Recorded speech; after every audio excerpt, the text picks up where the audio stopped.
Hey guys, this is gonna be one of the hardest videos that I've ever had to make. It just really breaks my heart that I've waited so long to tell you guys this because, I want this to be a really open, really honest community, and I feel like I've just really disrespected you all by keeping this in for so long. Okay. Here goes. I'm just gonna say it.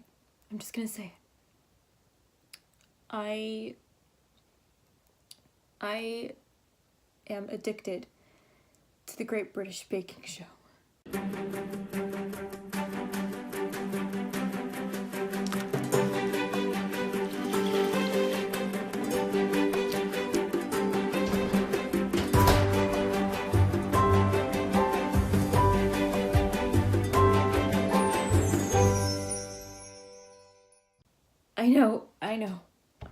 I know, I have a problem. I should get help. I should not have kept this a secret for so long. But the Great British Baking Show isn't just another baking show. It's a way of life. Okay, let me explain myself. So, you can probably tell by the title of this video what I'm going to be talking about today. Soggy bottoms, showstoppers, and the piercing blue gaze of Paul Hollywood.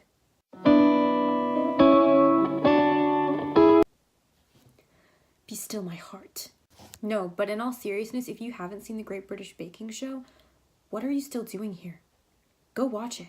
Now, I do consider myself a bit of a baking show fanatic. If you don't relate, I can understand your confusion. I mean, seriously, what's the big deal with watching a bunch of people whisk and knead for an hour? But no other show has completely enraptured me in the way that the Great British Baking Show has.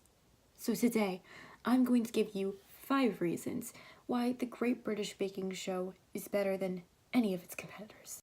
If you're not convinced by the end, I don't know what to tell you. You're just not star baker material. Number 1. So, apparently the Great British Baking Show takes place in this alternate world, rolling hills and glistening ponds where it's like constantly springtime. The most stressful thing that's ever happened was the time that one guy dropped his chocolate cake. That's not the only thing that makes GBB so charming. The contestants are the cutest human beings on earth. Like the popular trend with cooking shows in the US being like super harsh and competitive with the contestants. Like Cutthroat Kitchen, for example, where the whole point is sabotaging your opponents. Which is all well and good, like it's still fun to watch. But sometimes you don't want that kind of stress in your life. The contestants in GBB aren't professional chefs with millions of restaurants and Michelin stars. They're home cooks, amateurs. They're just like you. Not only are they amateurs, but they're also normal people with normal jobs. Some of them are even students. So you get these adorable flashbacks into what their lives are like outside of GBB. And that just makes you fall in love with them even more.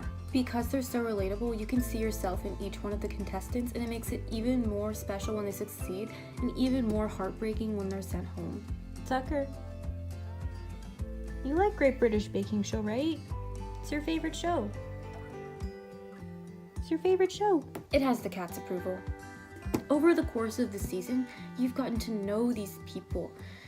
They're like your best friends. They're like your next door neighbors. If a professional chef wins $10,000 on a show, you're like, sure, whatever, they're supposed to be talented, right? But when you see a regular person succeed at something like this, I mean, how can you keep your heart from melting? Alright, moving on to number 2, the innuendos. This show is so incredibly family friendly that it hurts. But occasionally there are these delicious little nuggets of inappropriateness sprinkled in. All to do with baking, mind you, which just adds to the show's charm. For example, if there's an opportunity to expose bottoms, we should take it. And stop touching your dough balls. Fan favourites. Very moist. The creaming rubbing in. Wet for goer. Going in. come in shapes and sizes, don't we? Swanky. It'll be far too stiff. They'll get it in the piping bag and they won't get it out.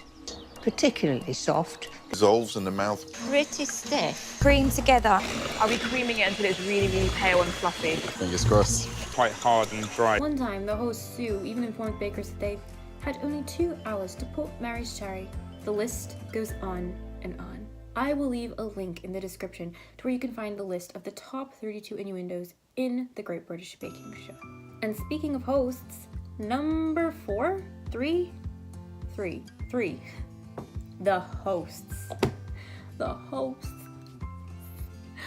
So, you know how on most baking competition shows, they just copy and paste a generic brown-haired dude?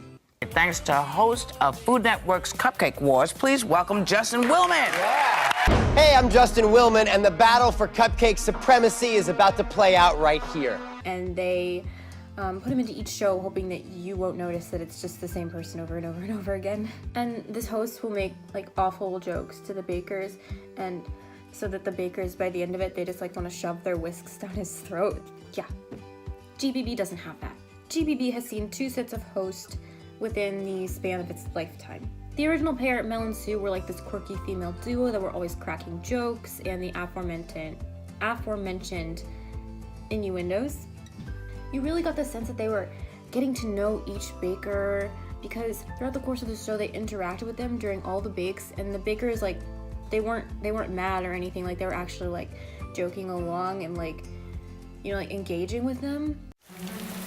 You're halfway through, it's half time. Bring out the dancing girls and the orange segments. What do you mean they've been budget cuts? Right, this is your chocolate mousse. This is a chocolate mousse. It's all right?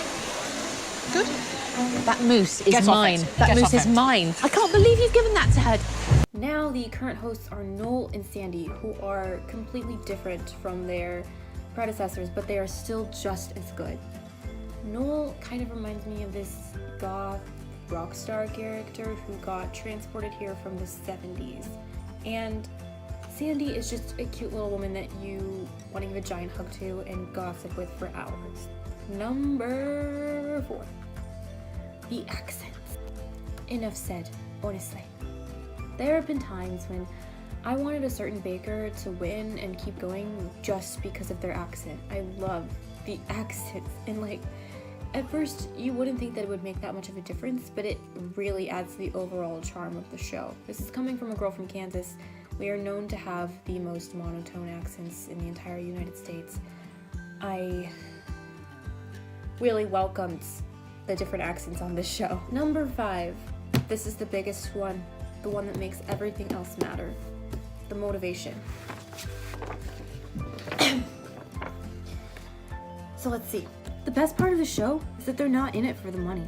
There's really not even a reward at the end of this show. There's no cash prize besides like this decorated platter that they give the winner that's like Great British Baking Show champion or something. And also the joy of sharing your baking creation with your friends and family. And honestly, I think that just adds to the charm and magic of this entire show. It really helps with the whole perfect alternate world thing that they've got going on. No one's in it for cash or fame. They're just in it to prove to themselves that they are serious bakers. Besides some playful banter here and there, no one is like outwardly mean to each other. And when someone succeeds, the other bakers are generally really happy for them. And what more could you ask for in a show? Sorry, just thinking about this show makes me tear up. Even the judges are not as harsh and cold as some of the other shows that I've watched. Instead of tearing the bakers down, because obviously they're not professionals, they don't deserve that, the judges offer more constructive criticism. Like, they're still tough when they have to be, but it's not over the top or anything. Okay, now don't get me wrong, the whole super strict judge, like MasterChef kind of thing, that's all so fun to watch. Like, love it. But you know, if you're having a long day and you just don't want to be stressed out, like the Great British Baking Show is the show that you should choose. That being said, fair warning, the show does have very stressful moments in it. Correct. You've got 60 seconds left on the clock.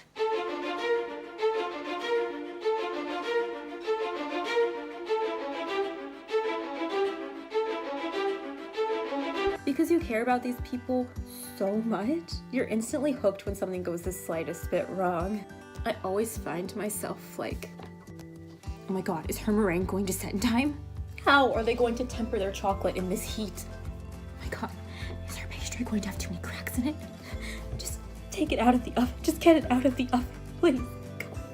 And this is coming from a girl who knows literally nothing about baking. This show does things to you. Once you start watching, you can't stop. It gets you on this adrenaline high of happiness, and afterwards you're super depressed that you don't live in this glittery alternate baking reality. So to perpetuate that feeling naturally, you just keep watching and watching and watching until you've seen all 6 seasons and the holiday special. Oh my god, I need help. Thank you for watching, everybody. This is so different from the normal videos that I make, but I felt like it needed to be done. Hit subscribe to keep watching more videos, and make sure to follow my Instagram for more information and updates. I just recently made an Instagram especially dedicated to writing, so make sure that you go give it a follow and show it some love. With that said, cheers, and I'll see you next time. With the clock ticking Voila. and the temperature rising, It's so hot. the bakers must assemble the sponge and the ice cream. The aim is to get the Alaska in the freezer as quickly as possible. Oh no.